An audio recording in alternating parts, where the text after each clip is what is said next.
Hi, I'm Alister Benn, and with me is Adam Gibbs, and this is the Vision and Light. Hi, Adam. How you doing, man? I'm all right. How are you doing, buddy? Not too bad. Not too bad. As usual, we're locked down in our creative bunkers. So, unlike last week where we kind of rambled on somewhat, I thought this week we could try and be a bit more focused. I'll try. I'll try to focus on what you're saying, and Try to keep awake. I seem to go on these little tangent into another direction, but That's not a big problem. Just so you know, this is now going out as a podcast as well. So that is, people can listen to the audio only, and that's going to be available through Podbean and ultimately on iTunes as well.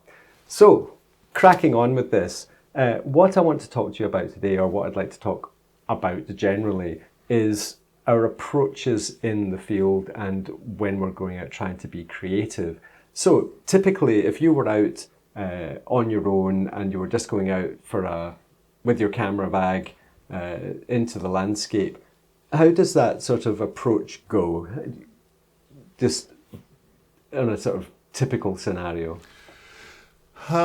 Okay. Well, actually, I was out yesterday, so I can kind of give you a rundown of my kind of outlook on my approach for sure.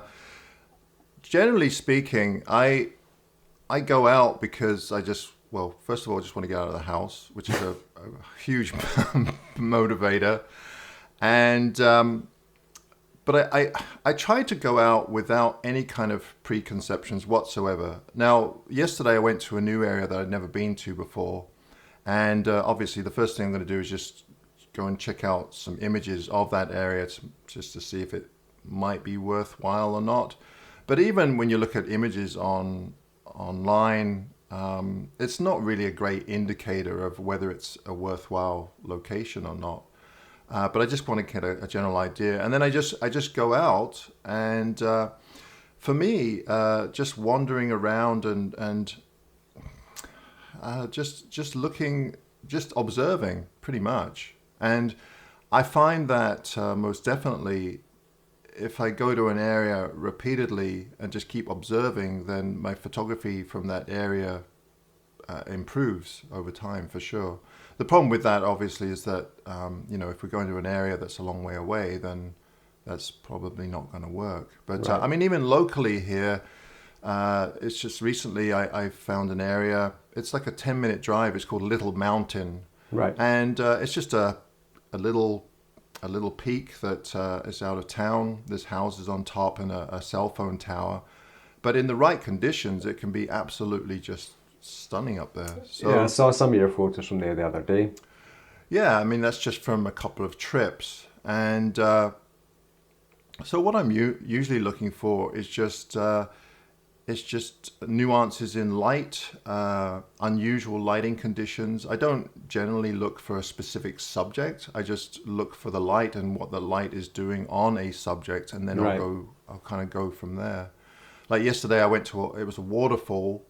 It was an okay waterfall. It was very pretty, but I tried to look for things outside of just photographing a waterfall. Usually when we approach a subject like a waterfall, we'll instantly go to the base of the waterfall, try and find a foreground, and photograph a waterfall with a foreground, and it looks like every other image out Sure. there of waterfalls. So I'll try to find something a little bit different, where perhaps the main subject actually isn't the main subject. There's other things in front of it or that kind of draw you in, but not necessarily a foreground. Perhaps some trees or where it's kind of hidden. Like you have to kind of go on this little trip through the image Yeah. to get to that main subject, if that makes sense. Yeah, absolutely. Well, I mean, you're basically describing the image that was on your video on Saturday, where we had the waterfall was a secondary element and the tree was looming over. And we'll put that photograph on screen right now, Sure, because yeah. it's such an awesome photograph. And I was really drawn to that because, like you said, you instantly create a massive amount of depth with the scale differences. You know, the tree just feels massive and so significant, and the waterfall is more like contextual. Yeah, But and the funny thing, and the funny thing is that with that photograph, that specific image, the branches in the foreground are actually really small. right, So you really have to observe and just move around with your camera to find these compositions. Because it's funny, because a lot of times we'll get to an area and we have these preconceived ideas, and of course they're never what we think they're going to be, and then we're just instantly disappointed. yeah, So everything else kind of goes out the window, because we if we don't have an open mind about, you know, looking around and trying to find something, then it's kind of gone. You know, we lose it. So that's why I try to go without any kind of any expectations or anything like that. Just keep an open mind. One of the things I love about having these conversations, and I feel very blessed to have friends who are extremely good photographers. It's always, I've always considered that one of the most amazing things about my life. But something that you've just triggered in my own mind is I talk about being innate a lot of the time. I talk about going into the landscape and allowing the landscape to talk to us to a certain extent. But Right. What you've just described there, particularly with the trees in this specific image, is that there's an awful lot of craft in that. There's a knowledge of how you can use scale. Like you say, the branches themselves are quite small, but they're made to look massive. Because I guess you're using quite a wide-angled lens, and it's creating this kind of scale warping that wide-angled lenses do, where the waterfall Right. becomes quite small in the background, and using the waterfall as the source of illumination. Because if I recall, there wasn't a lot of light in the scene. No, and you know, I did have to do quite a bit in Photoshop to bring out, like, brighten up the trees a little bit. So because I noticed when I took that, they all kind of mimicked one another. There was a tree in the Right. background, and it wasn't really that obvious when I took the photograph. But then after, you know, you finesse things and you think, oh yeah, that kind of mimics that, and Yeah. and then you see these elements within a scene that kind of follow through and they make it a whole image rather than just plonking something in the foreground for the sake of doing that, you know. Totally.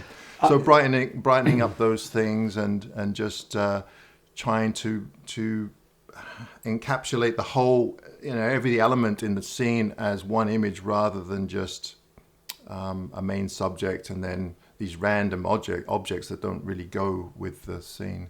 But it doesn't happen that often, though. You know, like yesterday, I had a scene that was very similar, but it's okay, but it just didn't work. It was just too busy, you know. Right.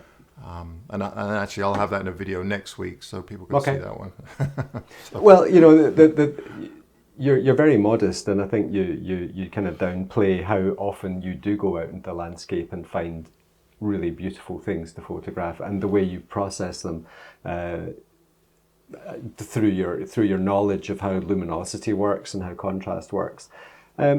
Where I feel now is that I personally get so much out of these conversations because, you know, how many years have you got experience in this? 30 years plus?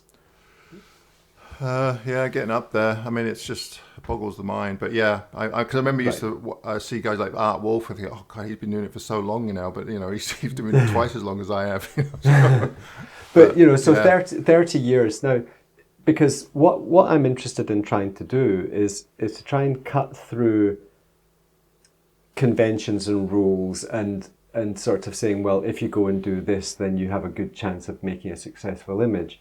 So what I'm curious about trying to discover is there a way that we can teach these skills that aren't as formulaic as perhaps other compositional rules and guidelines can be?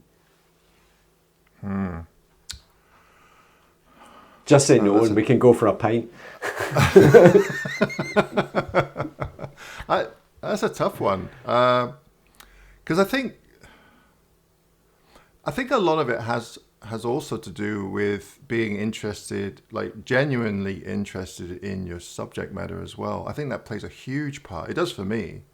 I mean, if I didn't enjoy just nature on its own, like the cameras aside, I mean, I could quite easily just go outside and go up to Little Mountain without a camera and just sit there and just enjoy just enjoy being there. And Absolutely. I think that plays a huge part. So now, can it be taught? I think some aspects of it can be. I think also people's personalities play a big part in it too. Like if you're one of these people that likes to rush around and you're always busy, then my approach probably isn't going to work for that person. So they have to find their own way of observing and kind of seeing what's going on in front of them rather than just the obvious, I think that's a massively important point, and there's a huge amount of similarity. I think once you've been doing it for a long time, a lot of these thoughts and kind of realizations come quite naturally to us, because I think you and we haven't talked specifically about some of these things, but they're right there in my mind as current things that I'm thinking about. It's really hard to articulate because it's one of those things. It's like being in any profession. After a while, you've done it so many times, it's just comes second nature. You have a formula or you have a way of doing things, and you don't really think about it. The thing is that when you're teaching workshops, you have to think about it because you have to articulate these things. So right. the first thing that you said was really having a genuine interest in your subject matter. That was true for me when I started out because I was a bird photographer, and it was my love of birds that was just the driving force. I was just fascinated by looking at, big, beautiful, up close photographs of beautiful birds. And then with the landscape, it was like you, it was the interactions of light and subject. I was fascinated by that and the nuances and, as you say, atmosphere, and different times of day and different biodiversity and stuff. So the inquisitiveness I totally get, and that engagement with what we're out there trying to be with. And the second one is this personality thing. I was speaking with Sean Bagshaw last week, and Sean has a very different approach from my own. You and I are a little bit more similar in the fact that I think we're less technically thoughtful, perhaps, when we're out. Yes. Well, most definitely. I mean, yesterday when I was out, I was using the medium format camera that I have, and I forgot how to turn it on to manual. Oh my God. And I was pressing all these buttons randomly, and eventually oh God, what a good job I'm not teaching a workshop on how to use this camera, because I was totally useless. Good job we're not filming this and putting it out there in front of tens of thousands of people. Well, I mean, well, yeah. It But is what it is. But that's the joy of it, though, that, what I'm trying to get across in my writing and these YouTube videos and podcasts is that we all have our niche. I think all of us are unique. We all see the world in our own way. And I'm a big ambassador for people being unique and going out into the landscape and engaging with it the way they want to do it, or the way that's natural for them to do it. I use a lot of musical analogies, and one of the great guitar players is a guy called Steve Vai, a real virtuoso guitar player. And I watch a lot of his interviews because he comes out with a lot of really quite sound, creative, spontaneous words of wisdom. And that can kind of relate to any kind of art form. Totally, because I think they're all the same. I think it doesn't matter if you've got a camera in your hand or a guitar in your hand. It's that your approach to creativity is kind of similar. And he said you need as much technique as you need to articulate yourself.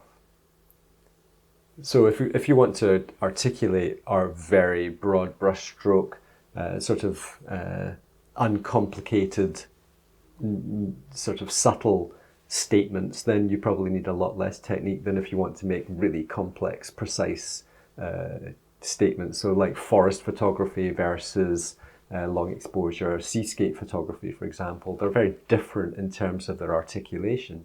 And possibly, composing in a forest is much, much harder than it is when you've only got a couple of rocks in the ocean. Yeah. So yeah, I mean, but I'm still fascinated with so you're out there and you're engaging with the world. What is it that sort of triggers you to just like say, there we go, that's something there that has potential or is worth getting the camera out of the bag for?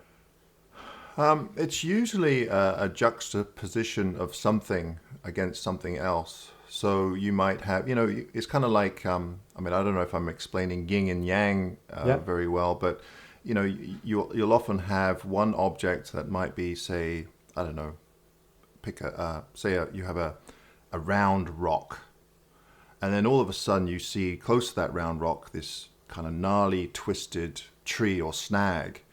And they kind of balance each other out, and it could be either balance in color, or it could be just contrast in light, like one object is bright and one is dark, so you have that contrast, or it could just be the object itself. So it's usually something that just something that just looks a bit different to everything else that's around it. And, like I did a video a couple of weeks ago where I went into the forest and I was trying to explain to people, well, because it was a crappy day. I mean, the light was lousy, it was flat, boring. But having said that, is it? And I started looking around, and then all of a sudden I noticed that there was one tree that had ambient light coming from a clearing. So it was very slight. Most, unless I was looking for it, I probably wouldn't have noticed it. But I was trying to look for content for this blasted video. What am I going to talk about? And then but it helped. It helped me. It helped me observe. Okay, so here's this tree, and it's slightly brighter, and I used that as a subject. Now, it wasn't a great photograph, but that's the type of thing that I look for. It's just these juxtapositions against one another, and it seems to work for me most of the time. Yeah, it could even be just a shape of something. So how much of your looking is kind of conscious? You're looking for these juxtapositions and contrasts, or how much of it's just like you notice, you just sort of instinctively notice. There we go. That's because I call it recognition rather than looking. I think what happens is I'll start off by looking, because obviously I'm out to specifically take photographs. So I'm out looking, and I'm looking for things to photograph, and I'll notice something like that. It might be really small, and then I'll get my camera out and I'll start playing around and just wander around without a tripod, just to kind of get an idea. And then all of a sudden, the longer you spend with that object, you'll notice, oh, hang on a minute, that in the background kind of goes with that, and all these little, it's like a puzzle, all these little pieces fall into place. And I just absolutely love these really complicated compositions. 99% of the time they just don't turn out, but I just love just putting these complex scenes together and discovering these little juxtapositions that I go, oh yeah, that kind of goes with that, and that might slot into there. And I don't know, it sounds weird, but no, it doesn't. And it was like when I was speaking to Sean Bagshaw last week, is that we're three people who all make photographs. We've all been doing it for quite a long time, but we all three of us have very different reasons for being there, and we have very different ways of expressing our creativity. And I can pretty much guarantee that if we brought in another person and another person and another person, we're going to end up with more a bigger spectrum of differences as well. I think that's the beauty of this art form, is that each of us can go out and do it in our own way. And something we touched on last week was kind of trying to get rid of that external judgment where the other people are basically saying, that's rubbish or that's great. Right. It's that externalization that kind of ruins the whole thing, because you get to that point where if you love it but everyone else hates it, then you start doubting yourself, which I think is a bit of a shame, really. Yeah, but it's neat. I just love it when you just get lost in a composition and you just lose yourself in it. It doesn't happen all the time, but there are definitely times. It used to happen a lot when I used 4x5, and I kind of miss that a little bit. But I just refuse to go back to film. I just No, I just can't see the point. no, I understand that. It becomes very expensive. But the whole process I really enjoyed it because it was so methodical. Now, of course, if you have a fleeting moment where you have absolutely fantastic light, then it doesn't usually work for that too well. But just for looking for these complex scenes, and perhaps that's why I look for the scenes that I do, is because of using the large format for quite a few years and just slowing down and just putting these complex scenes together. How massive an influence do you think the fact that you've grown up as a photographer in British Columbia has been? Because obviously a lot of what you have locally to you is complex forest. Do you think that's been a huge function of your photographic development? I think so, yeah, because the light, generally speaking, the light here is not great. I mean, you've been to British Columbia and the coast. Many times. Our coastline is, it's pretty, but it's not spectacular. No. Well, it is in a different way, but not necessarily photographically, I don't think. I think Scotland's coastline is more spectacular than on the west coast here. I wouldn't disagree with that. Yeah, and our forests, well, they're not terribly interesting. I absolutely love the old growth forest, but it's not because of the photography. It's more because I just love old growth forest, real old growth forest.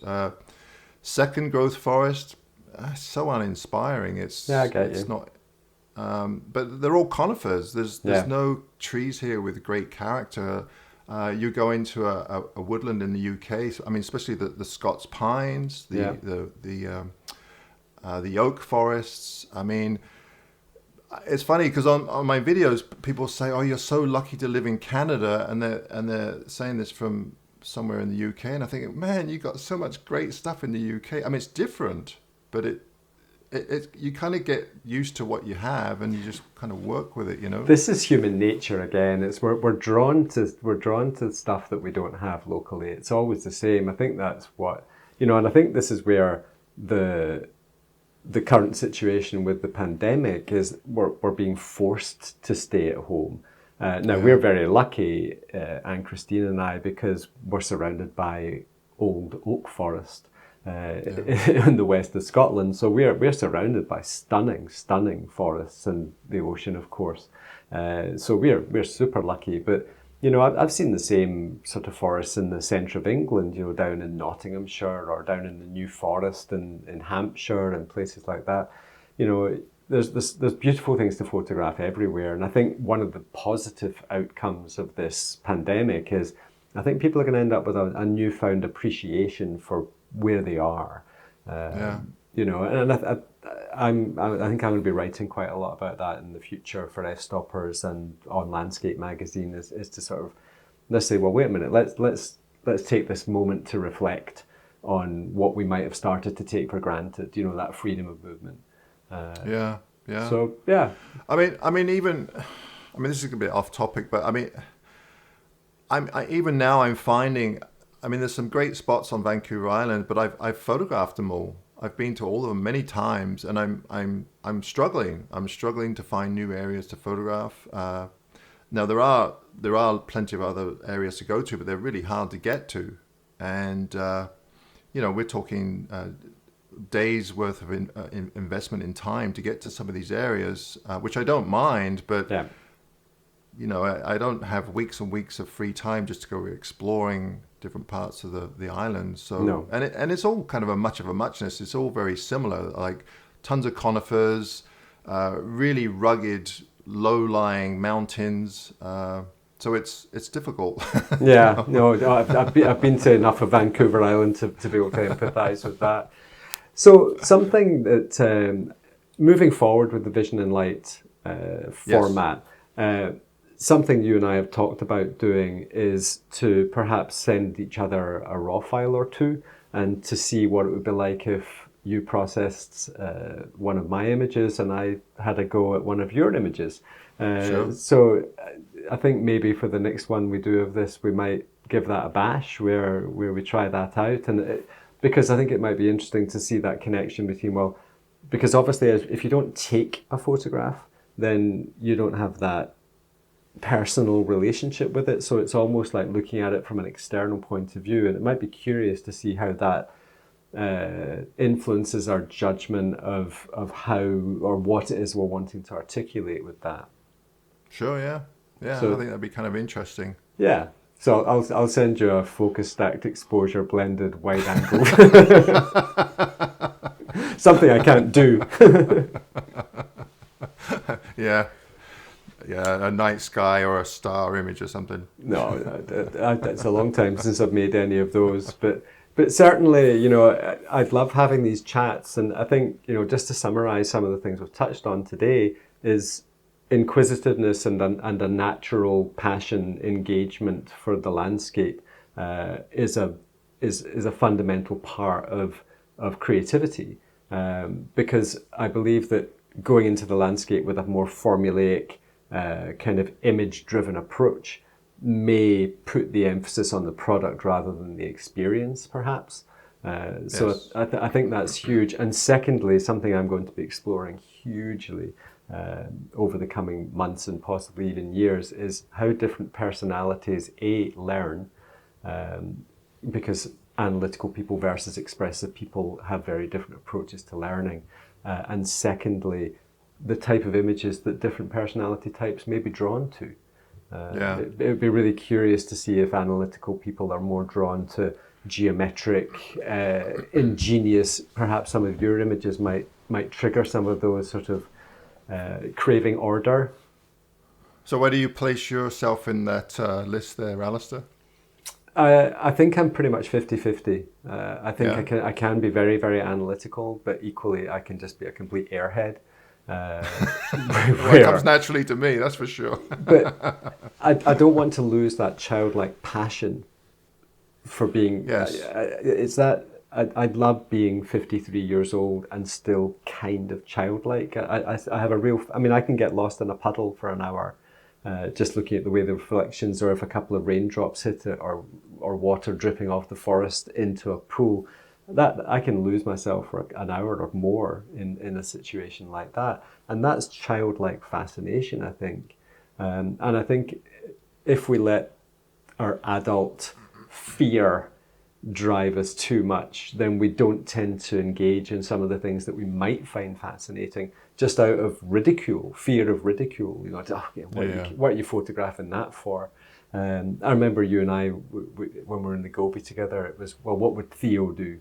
We're referring to another good friend of ours, Theo Bosboom, a Dutch nature and landscape photographer, and he just photographs the most innocent and obscure things, and I think that's fascinating.